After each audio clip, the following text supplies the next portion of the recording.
Today I want to call upon my good friend Adrian Bellahumer, who has advocated a design-first approach, which she calls design-centric internal control. The compliance tip of the day. This is the podcast where we bring you daily insights and practical advice on navigating the ever-evolving landscape of compliance requirements. Whether you're a seasoned compliance professional or just starting your journey, my aim in this podcast is to provide you with a bite-sized, actionable tip to help you stay on top of your compliance game.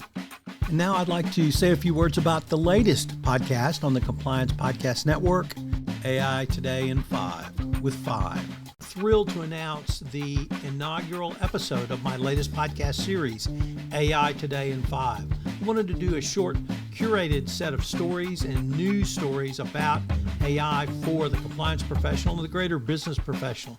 You can check it out on Megaphone, the Compliance Podcast Network, Spotify, iHeartRadio, or Apple, or wherever great podcasts are listened to. Check out AI Today in 5. So what are design-centric internal controls? It's like baking a cake. The design is the cake, while testing and other compliance activities are the icing, but you still need a solid foundation. What is it and how to do it? Find out in this episode. Adrian gives us 5 principles to improve and energize your your control work through design control. They are: think of design as the cake and testing as the icing.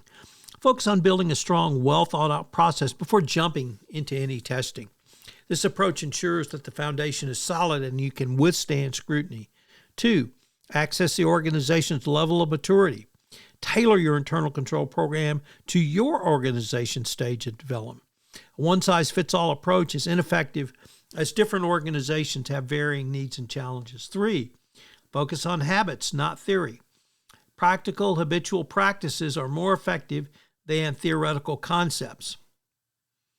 Encourage habits like regular access, control reviews, and inventory management to embed compliance into your organizational culture.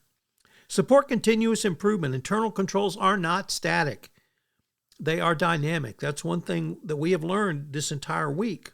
Regular review and update of controls is necessary to ensure they remain effective and relevant. Continuous improvement helps organizations stay ahead of the emerging risk and regulatory change.